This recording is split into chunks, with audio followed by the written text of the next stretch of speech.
आई हैं आपके सामने 7,951 वैकेंसी 18 से 36 साल वाले भर सकते हैं। एलिजिबिलिटी है बीएससी डिप्लोमा या फिर बीटेक।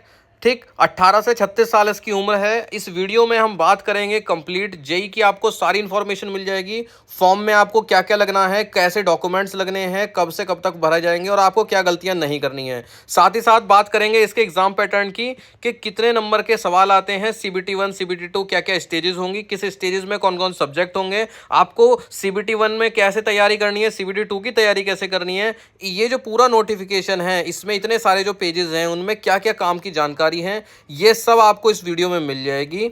आप इस वीडियो को जरूर देख लें अपना फॉर्म भरने से पहले कि कहीं जिससे आप कोई मिस्टेक ना कर दें। चलिए शुरू करते हैं। बात करते हैं आज आरआरबी जेई की। जूनियर इंजीनियर, रेलवे में जूनियर इंजीनियर की एक अच्छी पोस्ट मानी जाती है। आगे चलकर आपका जब प्रमोशन हो जाता है तो आप बनते हैं एसएससी यानी सीनियर सेक्शन इंजीनियर।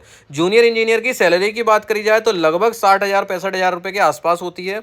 इसके अलावा डिपेंड करता है इनकी सैलरी कि आपका वर्क कैसा है, नाइट ड्यूटी चल रही है या फिर आपकी रनिंग की ड्यूटी चल रही है, यानी आपको ड्यूटी करने के लिए बाहर जाना पड़ता है पटरियों पे, स्टेशंस पे, लाइन पर, या फिर आपके ऑफिस वर्क है। तो इस वजह से आपकी सैलरी 5-10 हज़ार ऊपर नीचे हो सकती है। इसके बाद जब आप एसएससी बन जाते हैं तो आपकी तनख्वाह लगभग 1 लाख रुपए के आसपास हो जाती है। वर्कलोड कैसा रहता है इस वीडियो में आपको पूरी जानकारी मिल जाएगी, लास्ट तक जरूर देखिएगा। दोस्तों, रेलवे में जेई की वैकेंसी निकल चुकी हैं। टोटल कुल मिला के 7,951 वैकेंसी निकली हैं। इस वीडियो में आपको सब पता चल जाएगा। क्या एज लिमिट है, कौन इसको फॉर्म भर सकते हैं, क्या क्या एग्जाम की स्टेजेस आएंगी, है ना, किस स्टेज में कितने मार्क्स का क्या एग्जाम पैटर्न रहेगा, ठीक, कितने रुपए का फॉर्म है, कितने बच्चे सेलेक्ट किए जाएंगे, क्या कौन कौन सी ब्रांचेज एलिजिबल हैं और ये किस तरह की नौकरी है, सब आपको इस वीडियो में पता चल जाएगा। ठीक है, फिलहाल जेई यानी जूनियर इंजीनियर की पोस्ट आई हैं, जिसकी फॉर्म भरने की डेट 30 जुलाई से लेकर 29 अगस्त तक रहेगी, यानी पूरा 1 महीना इसके फॉर्म भरे जाएंगे।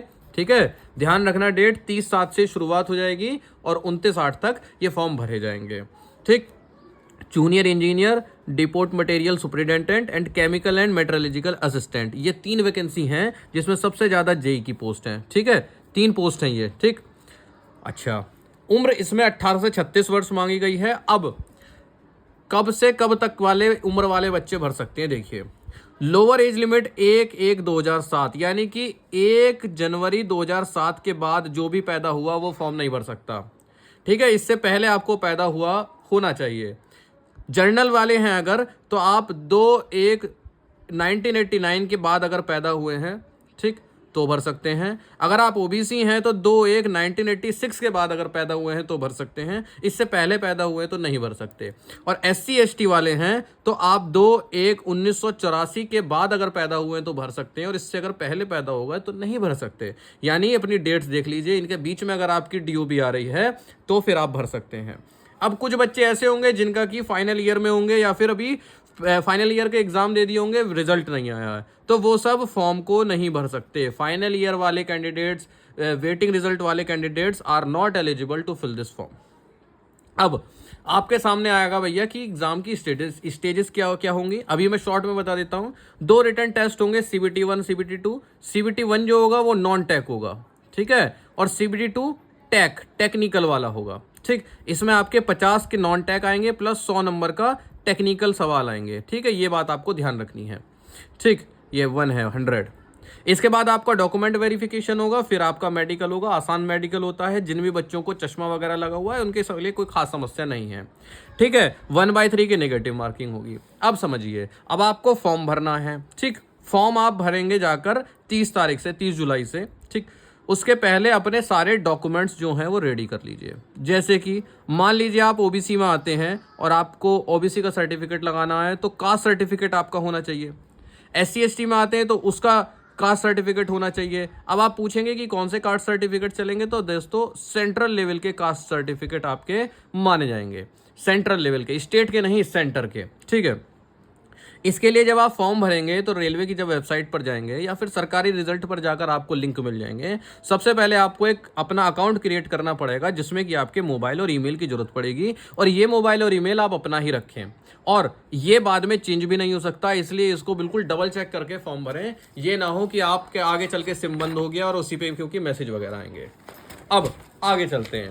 अब कुछ बच्चे ऐसे होंगे जो कि पोस्ट की प्रेफरेंस भर देंगे, सबसे पहले पे कुछ भर दिया, दूसरे पे कुछ भर दिया, तीसरे पे कुछ भर दिया, चौथे पे कुछ भर दिया, ठीक है। अब सबका मेडिकल स्टैंडर्ड अलग अलग होगा। मान लीजिए किसी का B1 है, किसी का C2 है, किसी का C1 है, किसी का A2 है, कुछ भी है, ठीक है। और आपने इस पोस्ट को पहली प्रेफरेंस पे रखा, इसको दूसरी पे, इसको तीसरी पे, इसको चौथी पे। अब मान लीजिए आप मेडिकली अनफिट पाए गए, जिसमें कि भाई आपने चारों क्लियर कर दी, और अब आपका सबसे पहली पोस्ट यानी जो भी आपने प्रेफरेंस पर पहले नंबर पर भरा है उसके लिए क्या होगा, आपका मेडिकल होगा। और आप इस मेडिकल में अनफिट हो गए यानी कि फेल हो गए। अगर आप पहले के मेडिकल में फेल हो जाते हैं तो आपको दूसरे के लिए मेडिकल नहीं लिया जाएगा, आपको फेल ही कर दिया जाएगा। इसलिए आप जो पोस्ट की प्रेफरेंस भरें अपनी पसंद के हिसाब से, साथ में ये भी देख लें कि इसमें मेडिकल स्टैंडर्ड क्या मांगा गया है।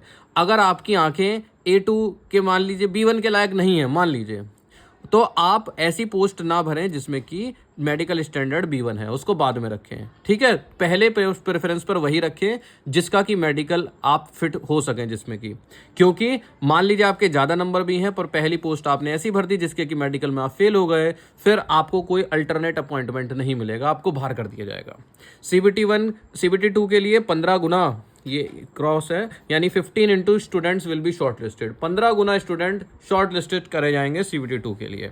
जब आप फॉर्म भरेंगे तो जनरल और OBC और EWS वालों से 500 रुपये लिए जाएंगे, जबकि SC ST या फिर फिजिकली हैंडीकैप्ड से 250 रुपये लिए जाएंगे।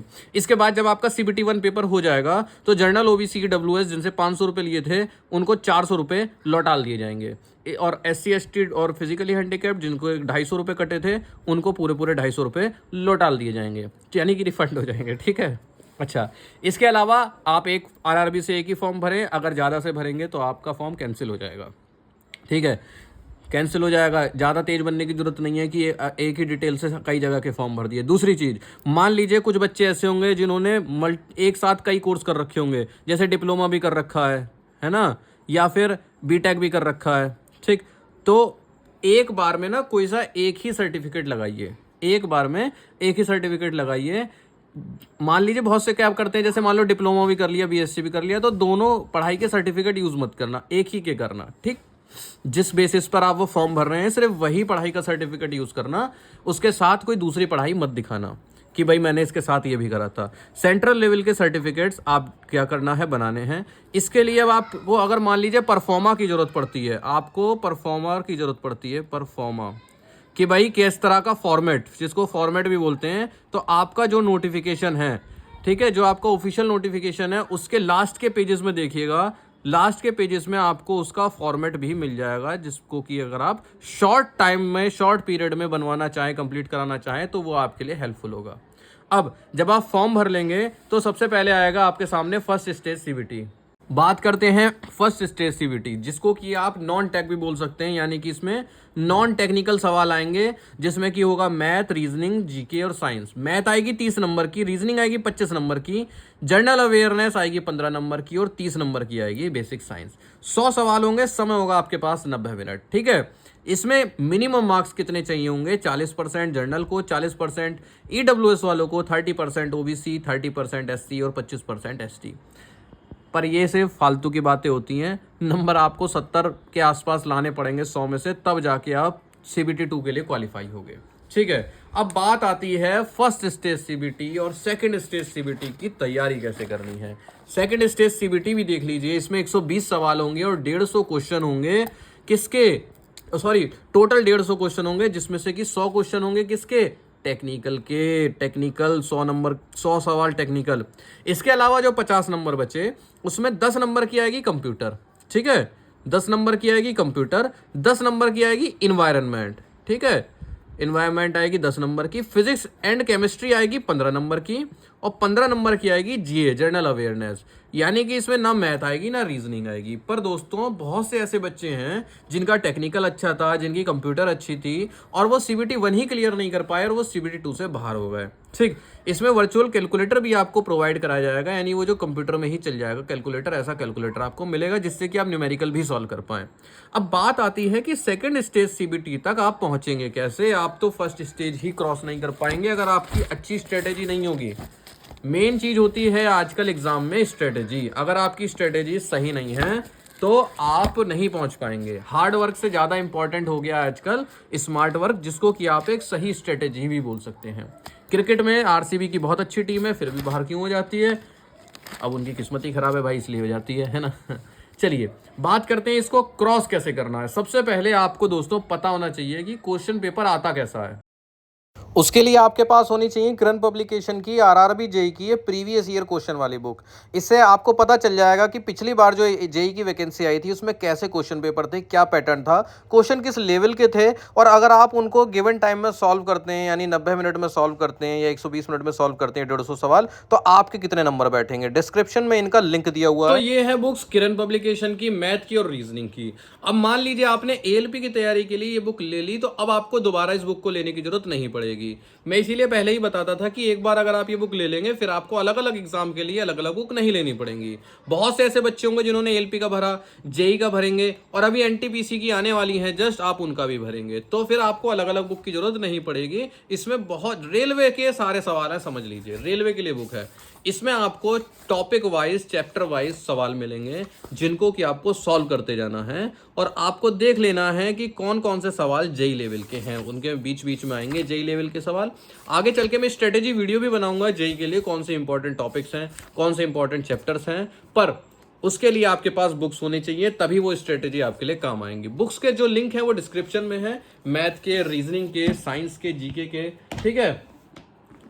बुक के लिंक जो है डिस्क्रिप्शन में है। इसके अलावा अगर आप डिस्क्रिप्शन से जाकर नहीं खरीदना चाहते तो कोई दिक्कत नहीं है, अमेजन या फ्लिपकार्ट पर जाकर आप सर्च कर लीजिए किरण पब्लिकेशन की मैथ की chapter wise and topic wise वाली बुक, जिसमें चैप्टर वाइज के साथ साथ टॉपिक वाइज भी सवाल हों। इसके अलावा इनकी साइंस की और जीके की बुक आती है, बहुत अच्छी बुक है, बहुत अच्छी बुक है। क्यों अच्छी बुक है? क्योंकि आपको पता है साइंस के सवाल जो हैं वो रिपीट होते हैं। अब इसमें क्या है, आज तक रेलवे के सभी एग्जाम में साइंस के जितने सवाल आए हैं वो एग्जाम वाइज, शिफ्ट वाइज दिए हुए हैं। अगर आप ये क्वेश्चंस को सॉल्व करेंगे तो आपकी साइंस बहुत ज़्यादा स्ट्रांग हो जाएगी। और वैसे भी रेलवे में बहुत ज़्यादा रिपीटेड सवाल आते हैं, तो आपको आधे से ज़्यादा सवाल तो वही देखने को मिल जाएंगे जो कि एज इट इज़ आने को होंगे, ठीक है। तो आपकी CBT 1 की इस समय जो फोकस रखना है CBT 1 पर रखना है। CBT 2 पर अभी आपको कोई बहुत ज़्यादा ध्यान नहीं देना है।